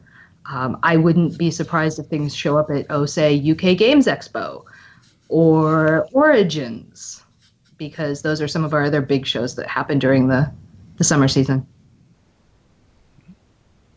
All right. Sorry, just got a really long question in chat. But before that, Amanda wants to know, will there be a minimum table requirement for the pre-gen special like there was until recently with Maelstrom? Oh, I follow. Currently, there's no limitation on it. So expect to be able to play it pretty readily. We want it out there. We want people to play it. So in this case, a lot of times some of those restrictions that get put on there are because of the content or what's in it. Because we're using iconics that people are going to be able to play anyway other places, it's not quite as the same concern and balance and execution that some of the other PFS pre-generated specials have had. You ready for another lightning round? Sure. All right, Alex Gunas, Tanya, will Starfinder Society be designed with the rating system for young players that was previewed last year for Pathfinder Society? One of the things we've kicked around in how to mark scenarios and discussions on how we're looking at scenarios is some form of commentary, but we don't know what that's going to be, because more than a rating system, we're trying to just give heads up if there's certain content in a scenario. I am a parent. I choose what my kids say, but what I think is appropriate for my daughter and son could be completely different than what other people think is right for theirs. So we more want to do an identification than a rating. Mm-hmm. So. Yeah, I've already had several of the awkward moments running tables for you guys at Gen Con where I was like, and I'm reading this block of text, and oh, that's an 8-year-old next to his father. I have to rapidly change what this text says. Mm-hmm. So I think more than trying to say, this is PG, this is G, this is this, it's, hey, heads up, this contains X. You may want to, make sure you read your scenario before you run it. And know that, have a contingency plan if you do get that 6-year-old sitting there going, I'm ready to play. What's a ship's morale officer? Renard Wolf suggests a number of tentacles rating. With aliens, we may need to do that. If something is a 4-tentacle scenario, there is a wide variety of things that could mean. So I think we'll go with something that is more easily identifiable and conveys a more specific idea. I think I know what that would mean. Nope. Come on, it's not like your show. I'm not writing that one. Nope. That's why you have freelancers thirsty. You only have to develop it. Mm-hmm. Damn, he's got me. Like he's got me so many times before. This would be a really interesting open call.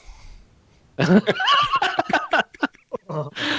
moving on to something else entirely.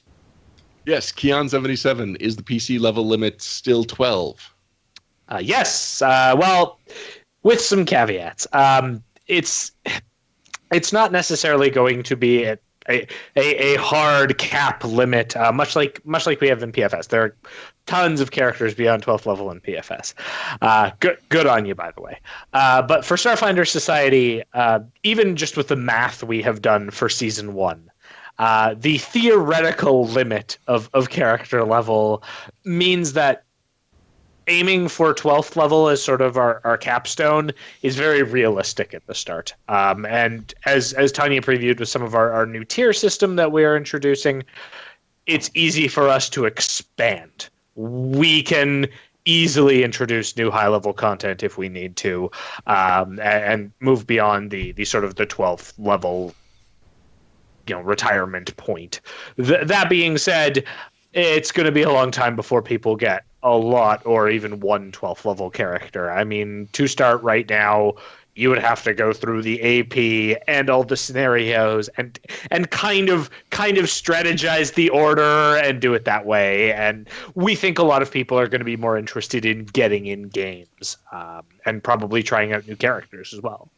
And there's something of there's a bit of a pyramid system when it comes to designing how many scenarios of each given tier we put into a season, with the idea that you want to have plenty of low-level ones. So whether you are introducing new people and you want them to play alongside veterans, or your character got eaten, so you need a new character and you need some new content to play to level up.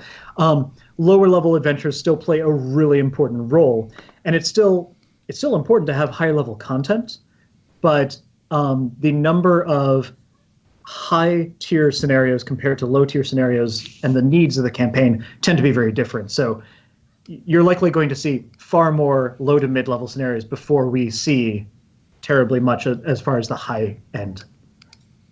You did say there's going to be a meta plot. So the ones towards the end of the season that are related to the meta plot, what tier should we expect for those?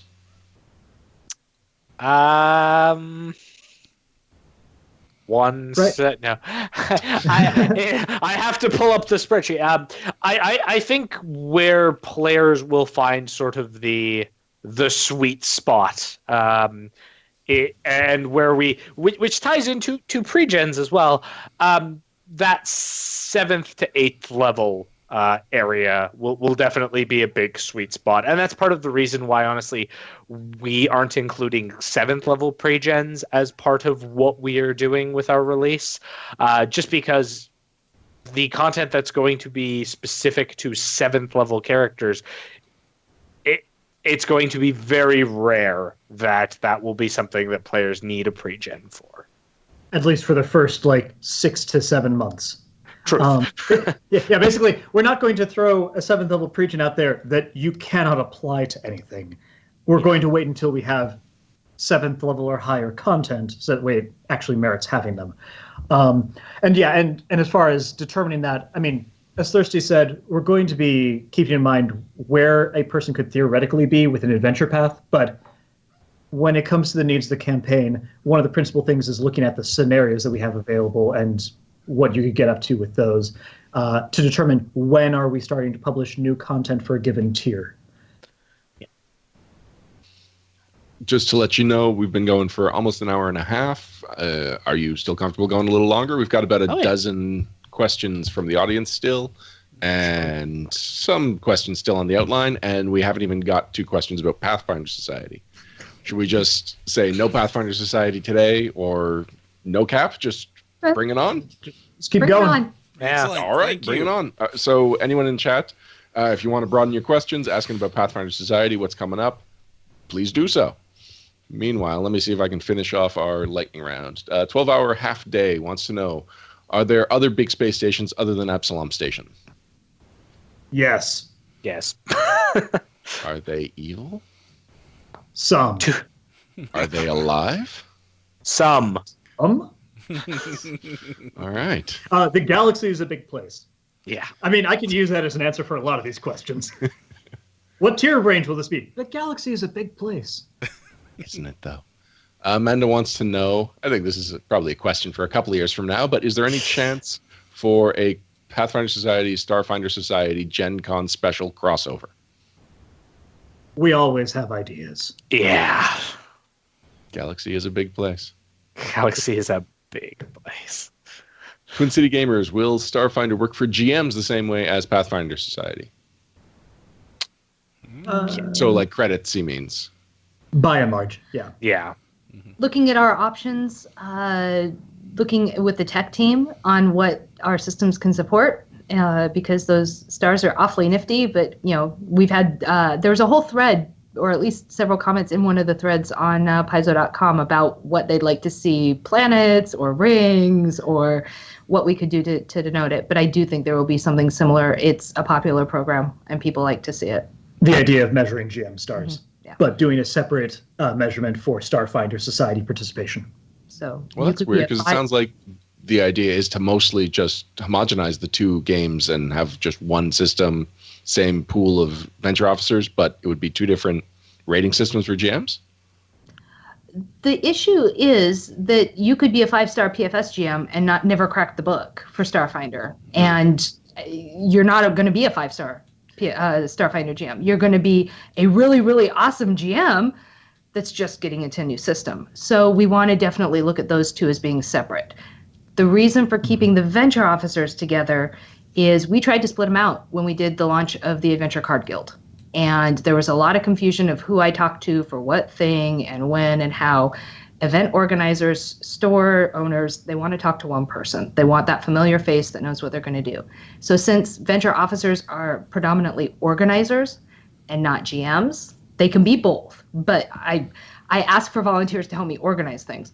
That is going to stay under one umbrella. So you could schedule PFS, RPG, you could schedule some Adventure Card Guild, you could schedule some Starfinder. It's all going to be in the same schedule for the same lodge. Then you can get a what we're calling subject matter expert person in your area that says, I'm going to read that Starfinder stuff and I'm going to memorize it all and I'm going to digest the rules. And the venture officer can just go, you have a question on Starfinder? Let me introduce you to, my friend over here who knows all of it. So that's kind of why I wasn't too worried about keeping the venture officer team and asking them to put one more thing in there, because that one more thing is just a scheduling function. And then they can get the people in their area that really want to do it. We've actually we've made it so that the venture officers themselves can choose whether they want to play card game or the Pathfinder Society role-playing games or Starfinder Society as their things that they actually play and run. Can there be different hats? There I don't know can which hat always be Alpha. different hats. Always. Actually, that dovetails right into Iron Helix's question about will there be rebranding effort for Pathfinder Society venture officer materials, shirts, store materials, and the like to be more inclusive of both PFS and SFS. I have trouble with those three letters together. Yeah, pronouncing them. We are rebranding as Paizo Organized Play. Okay. And you will see a lot of things changing on the website and on our things as we go ahead and roll that out, because now we have 3 programs and we want to do it. If we're going to launch Starfinder Society and we don't know what's going to happen 10 years down the road, we might as well rebrand it once and have an umbrella that could cover anything we may want to do in the future. A space umbrella. Because they're cool. Like The pheasants. galaxy is a big place. Exactly. Exactly. So yeah, I would expect some of the things we've got working on in-house are a possible new logo and new efforts, but all of that has taken backseat to Starfinder and getting the final pieces of that put together, because I don't want to walk to the art department and ask them for anything right now. They might yell at me. I mean, anyone with a Sharpie and a purple Goblin volunteer shirt can just draw on the fishbowl. There you go. Starfinder Goblin. There you go. Yes, because that is now a thing. I can do one. As Eric has shown off, that is now, Space Goblins are now a thing. Mm-hmm. Officially? Officially. How many of the first scenarios will be all about Space Goblins? More than 0. But Correct. I mean, we already know that space goblins are officially a thing, because you can look at the cover of Starfinder First Contact, which is the free RPG Day material that's being handed out come June. Yep. So you can get a first glance, First Contact, with some really cool bestiary creatures, and get a first look at how the Starfinder rule system works. So Kitsune Warlock has the last question from the first batch. Will there still be prestige and fame system? Will it still be called as much? Will prestige still be used in the event of a TPK, body recovery, raise dead? That system will be changing. And we will have more on the specifics of that, I would say, come PaizoCon, that area, as we get closer into the guide territory. But that being said, it fits under what we've previously talked about with how factions are changing as well. There's certainly going to be some adjustments. And there's certainly the idea of, as you do cool things, people will know more about you and think you're really cool and maybe owe you favors. There's still some of that, but as Cersei said, the exact execution, you'll see some differences. Will I be able to get promotions and ranks? I think that as you continue to serve a faction and your faction boon ranks up with that faction, and you choose to continue slotting that boon, that you will. Because the galaxy is a big place. Galaxy is a big place for a lot of factions. But for some of the factions, it's a tiny place. Well, some of the factions could be smaller. Some of them could be really big. Who knows? That alien playing marbles at the end of Men in Black, that's a faction. Yeah, just that alien specifically. All right, so while I go back into chat to try and find more questions, we'll go back to the outlined questions and say, we all know Thirsty's great, but why is he so great? He's from Canada? Good answer. Good. Thank you for that. Short answer, though. I was hoping for this to be a distraction while I go back into chat. All right. There's Why is approximately Thirsty 1 billion Oh, sorry. Go ahead, Tanya. I've known, 3 years since we met? Yeah. Not long enough. Yeah. No, not long enough. This whole undertaking, spinning up an entire new org play piece is rather daunting, and one of the big questions we had to answer when we did it was, how do we do this with the resources we have? And the simple answer is you can't. There's no way that you can tax John any harder or Linda any harder to get more out. You can only squeeze that orange so long before there's just nothing but rind left. You are nothing but an orange to her, John. Easily compostable. But when we started talking the short list of people we could work with to do the program, Thirsty's name came to the top. He's got institutional knowledge. He's been writing for us in a variety of product lines over the years. He really does feel like family already in terms of his integration with the staff and working. So when we had to throw a name out and say, hey, what do you think about this plan? Could we do this? Could we have a remote developer for our org play program? That was the logical choice. And so, there's a lot of pieces that go into making Thirsty great, but really, I think it's his ability to work with all of us. And we've talked sometimes about these meetings that we have, and you always expect to have some headbutting and some differences of opinion and some potential conflicts. And you really don't see it. We might sit there and go, well, yeah, what about this? And you riff off of each other and you come up with even greater cool content. So that's where I really think Thirsty's greatness comes in, is he slots into the team extremely well. And he hasn't just distinguished himself in Pathfinder Society, as have, admittedly, a lot of authors. Mm-hmm. He's also done a lot of work across all of our lines and has demonstrated... You have demonstrated competence repeatedly, Thirsty. Well done. Here, have more work. Yeah. Isn't that how we reward our great volunteers and people that do wonderful things for us? Here, have more work. We're going to pile it on. Yeah, sometimes you guys make hires, and I'm like, ooh, that's surprising. That's interesting. When you announced that Thirsty wasn't board, I was like, oh, of course. I did do a year of freelancing last year, so that was certainly an eye-opening experience. And working with the team has been great, even beforehand.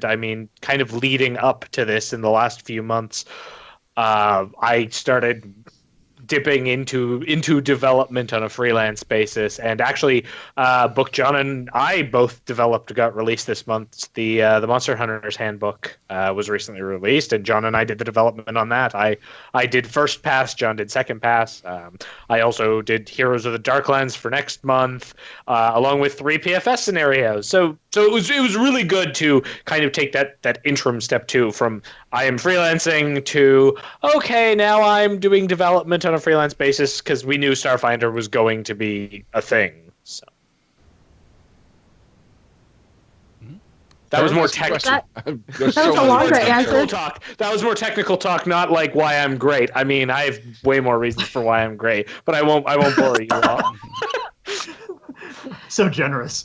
If you're going to be in the Sagamore, if you're going to be at Gen Con, come visit. Come see why he is great, because Thirsty's going to be spending a lot of time with us up there, hanging around the Starfinder tables. One of the best ways to get a sense of Thirsty's greatness is to buy him a drink. Yes, or 2.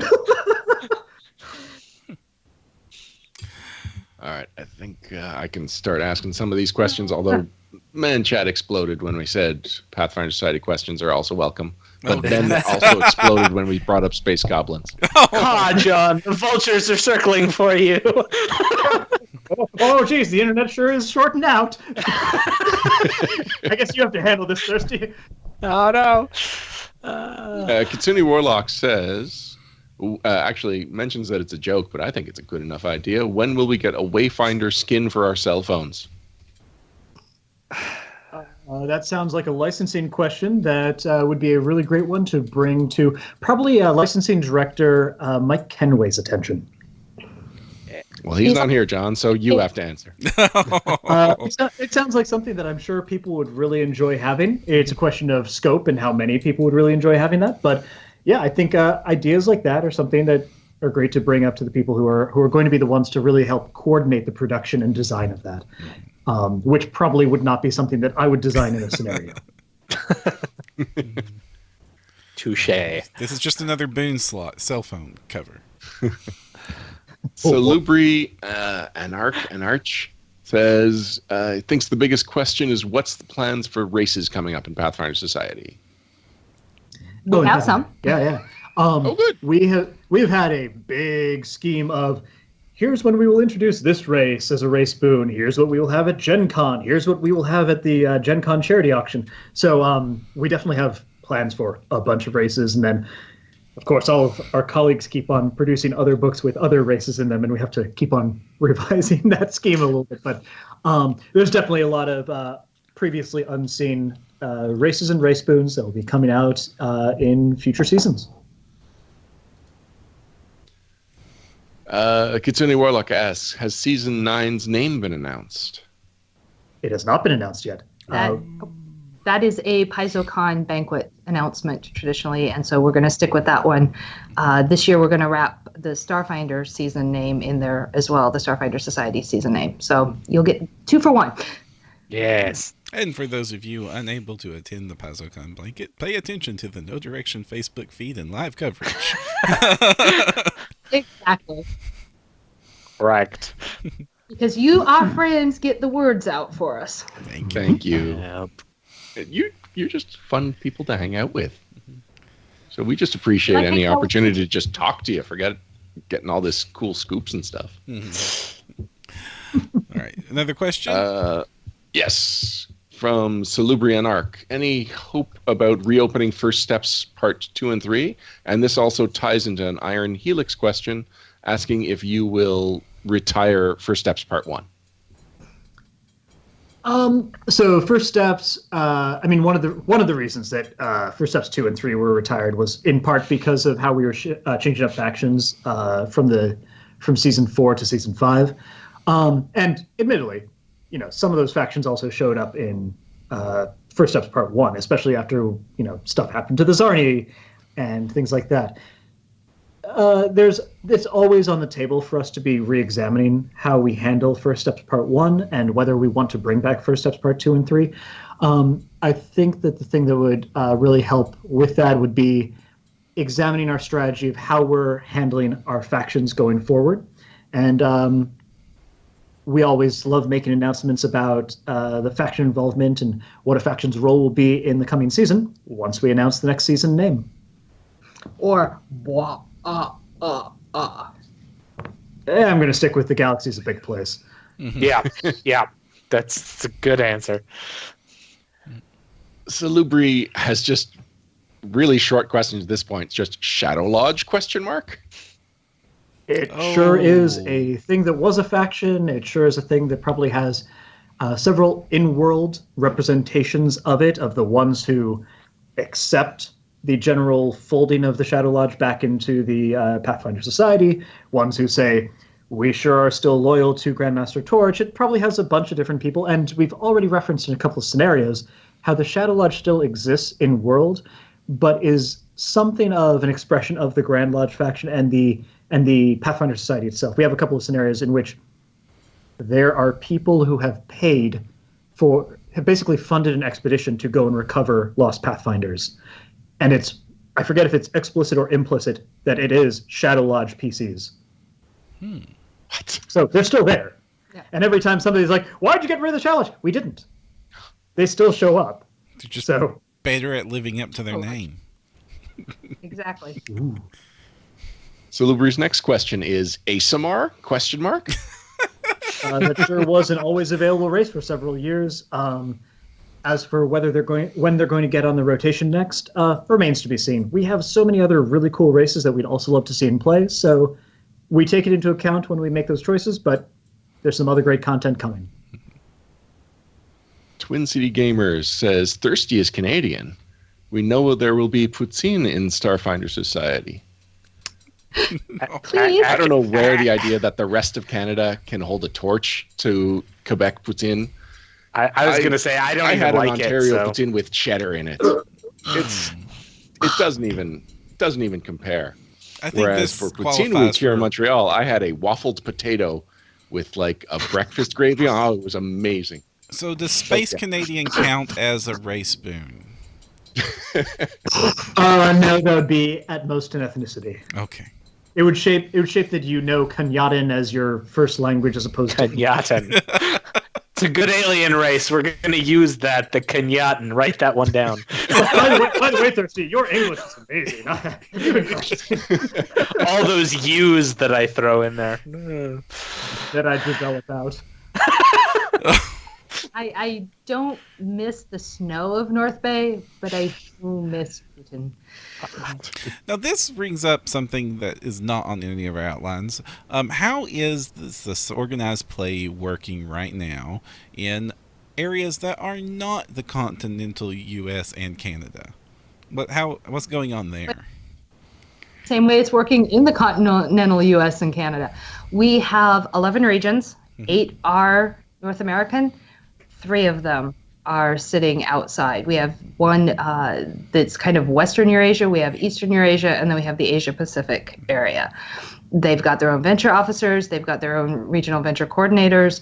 So pretty much, game is normal, except for the translation issues, because we've got some wonderful, wonderful partners that translate into foreign languages, but we don't necessarily have the scenarios and the guides transferred over, which may be a thing in the future. We're always talking to them about what they want to do next. And what they want to do next is Starfinder. So I am very pleased for our non-US people to say that we have 4 licensee agreements with some of our biggest translators. So Ulysses Spiel will be doing it in German. Black Book will be doing it in French. Devere will be doing it in Spanish. And Jockey Unity will be doing it in Italian. So those 4 are guaranteed. We still have more agreements being worked out between some of our others. But they're hoping to have them out the door at Gen Con or very, very soon thereafter. So. And those are for the core rulebooks, right? You don't translate the scenarios? We do not translate the scenarios. I know Devere has done some for the Spanish contingent. I know that some of the French speakers have done their own translations to help cross that language barrier. So a lot of times, though, unfortunately, it's up to that one person that can speak both languages and make that flip themselves. and then they run it in their natural. And it's wonderful to sit down and be at a table where someone can just go back and forth between two languages, and they've got the English side of the table and they've got the other side of the table. I've gotten to play one in German and one in French, and they were definitely experiences to be enjoyed. What's surprising is how few translations there are for made-up monster names. Yeah. I'm sure you could get some really good ones in German. It's all going to sound angry, unfortunately. Well, but it's going to be like a compound word of like thing that blows up your starship. Mm-hmm. Said in a very firm voice. Yes. Well, we actually caught up on our questions. We've got two more. Minus asks, will there be something to help a new player enter Starfinder Society? So we're back to Starfinder. So one of the strategies that we've been investigating is definitely how that we can get our initial audience, which is going to be largely, hey, look, people who already know Pathfinder and Pathfinder Society, to really be able to grok and enjoy Starfinder and Starfinder Society as quickly as possible. So we're definitely exploring different tools that we can have on hand to make sure that process is as seamless as possible. You can look forward to some news in that regard in the coming months. Yeah. One of the other things too that Eric was able to announce was that he has not nailed down the 2018 product schedule, but he would like to get a Starfinder beginner box out there. And so if that were to come out, we would be able to piggyback off of it and look at ways that we can, again, move people from an introductory to an into society. Actually, if let's say I'm sitting down to play run my first Starfinder Society, what would you recommend as far as resources I should have on hand? The Starfinder core rulebook and the guide to organized play when it comes out. Exactly. And some dice, and just be ready and energetic and ready to have a good time. All right. Well, what about maps? Will the first couple of flip maps be representative of the maps that are in the first scenarios? The first couple of flip maps are very much designed to be addressing as broad of needs as we can with the Starfinder game. So you will find, already on the schedule and on our site, you can order the Starship Combat Hex map. Mm-hmm. You can order a sort of basic terrain flip map that is more associated with moon surface sort of stuff that we might have in Starfinder. And I believe Thirsty Pawns are there. Oh, we have pawns. Mm-hmm. Oh, yes. Yeah. We have pawns. Yeah, so we have a whole set of pawns that are based off of artwork that's coming out in early products, as well as the Starfinder core rulebook. So if you want to have a pawn of your cool character, there will be a lot of cool options in there. And they have been shown at Gamma. Yeah, they do have Starship pawns as well. Mm-hmm. So Ninja Division has come out. They are going to do a line of pre-painted minis for us as well. So you can have pre-painted. Mm-hmm. I thought they were unpainted. Oh, that's even more exciting. The models that we had there were the 3D prints of what is going to exist that were unpainted. And they're gorgeous. So I can only imagine what they're going to be like once they have a couple layers of paint on them. Oh, yeah. So you can have all the things, or you can have the core rulebook, the guide to play, and a hex map and a square map. Okay. Yeah. So, it's kind of the bare minimum to all the Gucci. And to go back to what you'd touched on briefly, Ryan, with regards to the initial offerings, we are trying to work those flip maps in where we can. Obviously, there's going to be some reliance on custom maps. I'm kicking myself because, down the line, there are some other good ones that look really good, but we don't have them out in print or even announced yet. So you could probably expect some future flip maps, which would be nice. Yep. And there's more scenarios coming, Thirsty. Oh, I know. There's always more scenarios. The galaxy is a really big place. And you get to develop it. True. Right, I feel like we're about ready to wrap things up. Did you get all of your questions asked? Mm-hmm. Excellent. A couple more came up in chat, but I think this is a good place to end it. So thank you very much, guys. I think this is super informative, and your enthusiasm has been infectious. And I think that's Better than your answers, I am more excited for Starfinder just having talked to you. Not that we don't appreciate your answers. No. Oh, good. I Oh, wasn't good. even Oh, paying good. attention. I've been looking at chat go flying by at a pace I'm not used to. This was a very stressful interview for me. Excellent. We aim to please. All right. I do have one more piece, if you don't mind. Oh, yes, I of can course. just take one more bit to plug. We've talked a lot about the Starfinder offerings at Gen Con. And I just wanted to touch a little bit for those people that are Pathfinder Society players that don't want to come join the Starfinder Society family. We've still got a couple of really neat pieces that I kind of want to put out there for them and give them teasers, and then we can release more information going forward. One of the things we released is that we're doing a modular special that will rotate out. It comes out at PaizoCon, and it will also be running on Saturday evening at Gen Con. So you can come play the first iteration of it and see what the storyline is all about. And then January-ish, maybe next year, when we feel the need to swap it, we will be pulling pieces out and plugging new pieces in, and you can replay it once we do that. So this is a special that is going to be replayable in several forms. So kind of touching back on that, how are we dealing with replay and some of the new ideas we had. Then we also have our big Friday night interactive that's going to be there. It's going to have an Adventure Card Guild component again.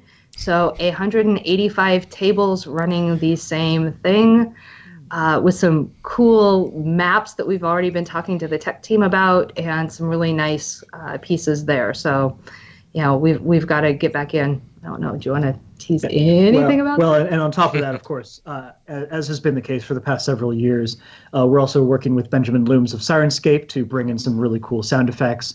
The process with him has just improved every year after year after year. He's a lot of fun to work with, and he's really done a great job of balancing what the right sound effects and sound types are to make the experience the best it can be for the Sagamore Ballroom. Yeah. As far as teasing stuff, were you thinking as far as some of these interactive specials? Yeah. Do you want to give them one nugget of information? Since we give so much Starfinder stuff, can you give one nugget of information? I can say that Adventure 8-99, which is the modular special that Tanya mentioned, is called the Solstice Scar. It starts off in Absalom with the Black Rose Museum, where, of course, nothing will go wrong. And one of the great things about it, as Tanya mentioned, is that it's an evolving storyline. So we'll be able to show you the first 3 chapters of it when it first comes out. And when we bring out the next version of it, we'll take out one of those earlier chapters and we'll put in the next chapter. So you can replay it each time. And if you miss out on one of the middle versions of it, you still will be able to catch up on some of that information you may have missed out. And if you play every one of them, you'll see some familiar content each time, but also some new content each time as we see how the story evolves. Yeah. So you can play it at PaizoCon. You can play it at UK Games Expo, and I know there's still tickets available, so all those people that are going to that show, you can go grab your ticket for that. You can play it at Origins, and then you can play it at Gen Con. So we're giving some different times to get that first iteration in, plus then it'll go to some other conventions after Gen Con. And one of the great things about it also is that it allows us to have new interactive adventure content mid-season, which has been one of the big issues with people saying, all right, we have an interactive, multi-table interactive adventure. We will all play it in August and September, and then we will have nothing to have at our conventions in the meantime. And one of the issues with that has been that we have been using these interactive adventures to really kick off a season. So it makes sense from a narrative perspective to play it as soon as you can. The Solstice Scar is a cool story, but it is not tied to our season Metaplot at all. And so therefore it is a good season-agnostic gaming experience that you don't have to rush to play, but you want to make sure that you play it before we release that new version, so that way you can play it again as well and see the story each time. I can't let it stand with this Starfinder themed episode ending on a Pathfinder Society spoiler. That would be wrong. So I think there is one other thing I would like to maybe eat up just a few last minutes, if it's okay with you guys. Of course. As a no direction exclusive announcement for the Starfinder Society. So we talked about factions earlier. Mm-hmm. And well, the team and I talked about it, and we were looking at. We are going to be releasing factions, and it would be cool to touch on one of the factions here. Tied into some information, perhaps? Correct. So I would like to announce our first faction for Starfinder Society, known as the Data Files. And files? Data. Yeah, but files, is it PHIL? PH, yeah. Oh, goodness. And these are the members of the Starfinder Society who have a slight obsession or interest in the acquisition and distribution of data. And they're operating out of the archive section of the Lorespire complex, which is a new term you also probably haven't heard on Epsilon Station, and that is related to the Starfinder Society and where they operate out of. And this faction is going to be really our data-oriented aspect of the organization, and it's not just for computer specialists. This is going to be a faction where we're talking about data in terms of computer information is one aspect, certainly, but social data. And in order to get a lot of data, you sometimes need muscle. So this is a faction that has a lot of place for soldiers and other kind of muscly types who want to kick in the door and shoot with their laser gun or Gatling gun or space laser sword. But yeah, so they are the first faction that we are going to announce here, and yeah, we're hoping that they're going to be a faction that really appeals to players who want to be more interested in some of the futuristic elements of data and how data spreads, and certainly there's some like WikiLeaks vibes going on with this faction, and we think that there'll be a lot of fun with that and the stories we can tell with it. And when it I comes like to the idea of these data thug soldiers. Correct. It can be that too. And when it comes to talking about factions more, the plan is to be revealing several of these factions over time, and likely giving some more information, showing off some faction symbols in upcoming blogs as well. Excellent. Awesome. So there's your cool. exclusive I was not expecting that. Bam. Thanks, you, guys. guys. Mic drop. I think we need to wrap it on that note because Yeah. I don't think we have anything. We're just gonna give away everything if we keep Pathfinder Starfindering this. You see that smug look on Thrifty's face? No, we're doing more Pathfinder. We will happily sit back and let you all throw down for the next however long you wish to. 3 hours later, okay. I think we've told them everything we Season 11 is going to be... Correct. Dude, we're going to Can't get do the anything. angry. Somewhere Sutter's rocking in a corner like, no, I said too much. We get angry phone calls from Eric Mona. Delete every trace of this. We can't. It's online. See, that's what the data files are all about. All right. All right, Param, I know there was a lot of news that we should have covered from Gamma, but I think we're just going to have to wrap things up right after this, right? Right. Wrap things up All right right, after so this, guys. thanks once again for the Organized Play team. You guys have been amazing, and you're always so good to us. And I look forward to seeing, I guess, all of you at PaizoCon. Thirsty? That is the plan, yes. Excellent. All right, we will be right back to wrap things up right after this. Awesome. Thanks for having us. Thanks, guys. Thank you. Yep, thank you. Wrap-ups and shoutouts. Wrap-ups and shoutouts. Wrap-ups. Wrap-ups and shoutouts.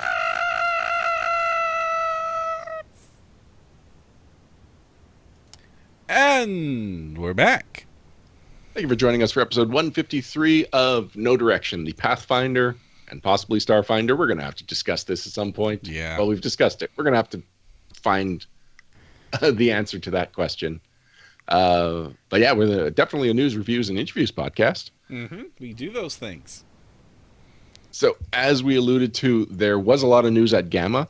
One of the big things that we can't not mention was the Book of the Damned, a hardcover for the Pathfinder role-playing game core line that's going to contain a lot of the material from volumes 1, 2, and 3 of the campaign setting line. Now, is that official? Do we know that it is going to contain parts of that book? I mean, it's a logical assumption. Yes, I read over the press release, and it does contain a lot of that content. But anyway, we're going to get into that in 2 weeks because James Jacobs is coming on the show April 5th. So our next episode 154. The main reason is to talk about Book of the Damned and just to talk about how this affects Pathfinder campaign setting, hardcover books, the line going forward. There's a lot of things that are in flux right now, and it's good to have someone like James Jacobs on board because he knows this stuff. Yeah, but we now know why Sharon's on the front of the Bestiary 6. Yes, I guess so. Actually, yeah. So it's reusing content. It wouldn't reuse the Bestiary entries because that looks like it's going to be on Bestiary 6. Weird. But the Bestiary 6 will be coming out first, so they can't just go see Bestiary 6 or the PRD. Right. Well, and Bestiary 6 definitely has a devilish, hellish looking cover beyond just Sharon. So yeah, and also I know this is where we're getting news bantery, even though we're not supposed to. I'm a little bit. I do want to see how much new content versus reprint content we get here, but the network's official stance, or at least when we reviewed these books, is those were some of the best books in that line. So at least this is, if they're going to be pulling from something, I really loved the Book of the Damned series, especially Volume 3, which featured the Daemons and Karen or Sharon or however I'm supposed to say that name. Well, Volume 3 was the Four Horsemen, right? Right. Yeah. He was one of the horsemen. I remember your review. It was one of the few books that I got, even though I didn't need to review it for the show. Yes. It's fun. Yes. So I look forward to seeing, hopefully there's going to be some new content, or at least really pretty stuff. Anyway, we'll cover more of that as we learn more next episode, for sure. I guess we should also mention that the other thing they announced, since it's going to be like super quick to say this, they're going to make 4 more of the pocket editions, which is the Advanced Player's Guide, Bestiary 2, the Game Mastery Guide, and Ultimate Equipment. Yeah, I definitely think Ultimate Equipment's going to be the big win. Yeah, then. that's a book that constantly needs all to be my referenced. players were like, yeah, we're going to have to hit like 4 or 5 of those at the table. All right. What do you think they'll just keep going? I don't see why not. Hardcover line? Yeah. But one of the things that this does tell me is we probably are not going to see any more errata to any book that gets a reprint into the tiny size. I think that's a good point. Yeah, but at the same time, how much more errata does the CRB need? Some. Well, yeah. Right. Like, they've had 7 passes on this thing. I mean, come on. Amanda brings up in chat, she's really happy with how her Pocket CRB is held up. I am surprised that these things are as durable as they are, considering what they're made out of. I have, ever since those came out at the Gen Con, I have tossed them in my travel bag with no protection. It's just bumping around in there with the miniatures and my dice and everything. I'm tossing it in the back of my car. Pizza stains are getting on the bag. I mean, I do not. This thing is meant for casualties. I bought these books expecting to destroy them, and they have not been destroyed. I am surprised that this paperback thing has held up more than my first core rulebook held up. Cool.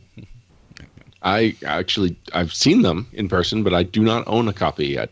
It is a great $25 spent. I think I use it more than I use my actual core rulebook.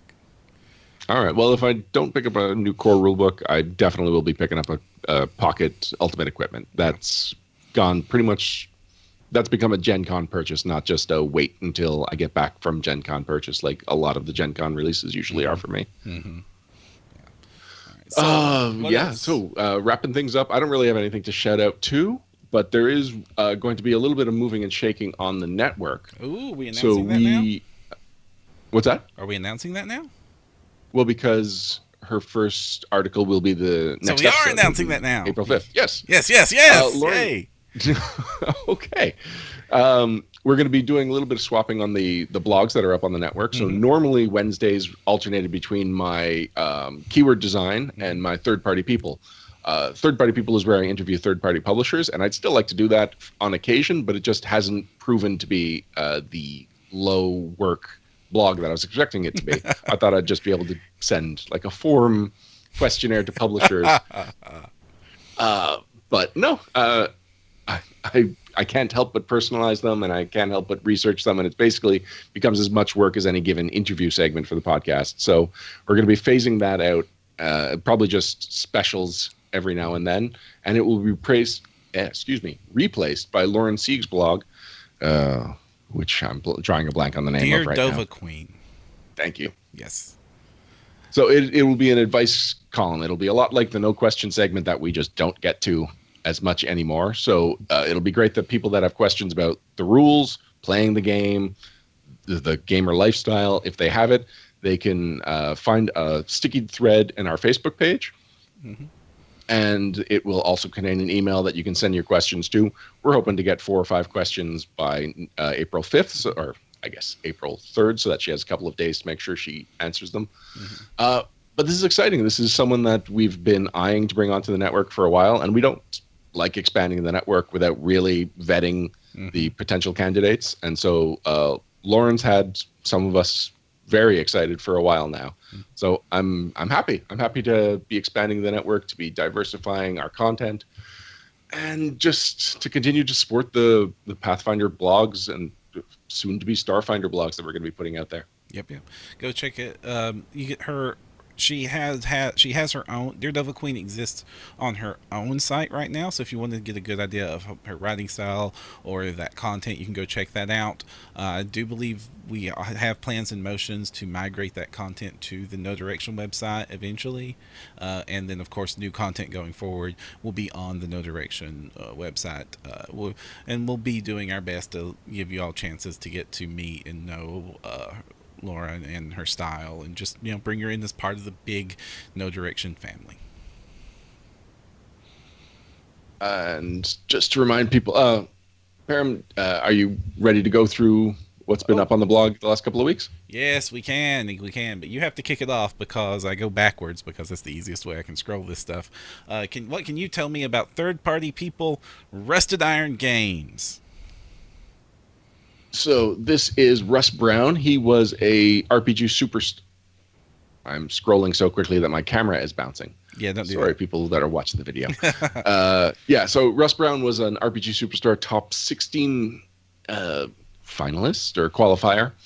And after he didn't make the next round, this was a couple of years ago, he just kind of decided to launch his own publishing house. And I really like his justifications that he is too hands-on. He can't just let someone else develop it, and he also didn't feel completely comfortable with his pitching style, so he didn't feel like he was able to encapsulate his ideas in a pitch to a new publisher.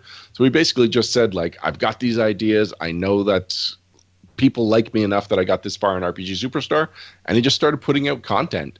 And my favorite bit from the interview is that he started a whole line called Deadly Gardens, where each one is a new plant monster. And he did it specifically because he was eliminated in the monster round after having submit a plant monster. And he was like stubbornly saying, no, plant monsters are good. They're awesome. Here's a whole line of plant monsters. Eliminate me, will you? All right. Going a little bit back, we have Andrew Marlowe's Burst of Insight, World Building and Rules Redesign, where he talks about if you have a world that you're building, how to customize the rules to fit it. And he goes through a bunch of examples for his invented world, the maze and minotaurs, and how this works together. It's a really nice, this is a very long piece, a very good think piece. Give it a thought if you want to see that, making sure that your world is not just paint onto the Pathfinder core rulebook. Before that, next up, Alex had a Design 101 for guidance. It was timeliness and innovativeness, or actually doing the writing thing. So I like to quote Neil Gaiman, where he said that when you're working with creative people, you've got people that are easy to work with, people that do good content, and people that deliver on time, and you get to pick 2. And in all the interviews we've been talking with publishers and stuff over the years, none of them will not pick timeliness. If they need someone that is professional and will deliver, and that's kind of the core of this article, just saying, like, yeah, it's great that you're a creative person, but if you are a creative person with no discipline, then you are just not a professional creative person. You're just a person with some good ideas. But before that, Luis Loza did his Wandering Monster series for a dark sewer. So we've got the dark sewer map and lots of fun encounters down inside the sewers. So if you want to go there, go into some really great maps with crazy scientists and lizard folk, go check out his blog. Before that, Anthony Lee steps up with, I guess this is leading into the Starfinder, where he talked about finding stories in the stars, where he goes through some of the history of science fiction and the different options out there and how to talk about what we've seen and used and how we're going to design games and scenarios and adventures for this. Because we've all got experience pulling from the world of fantasy media out there. We've also all watched a lot of sci-fi, and those aren't necessarily the same thing, but a lot of it really is the same thing. So give that a read there. Ryan, why don't you take this next one? James. Sure. Next one is Code Switch by James, and he's asking, is dominating a monster evil? This is part 2. So it continues his dialogue about dominate spells. And basically, if we are always talking about how player agency is one of the most important things to the game, then what is agency within the world? When you literally have spells that can take away a character's agency, if you can take away who that person is, what they believe, and what they are motivated to do, is that automatically evil? And it's a pretty heavy topic, which he does not shy away from the heaviness of it, but he does conclude the article with a nice picture of puppies. Puppies are great. Yeah, and they're not heavy. Before that was the recording release of our interview with F. Wesley Snyder, where we talk a whole lot about comic books and a little bit about everything else in Pathfinder.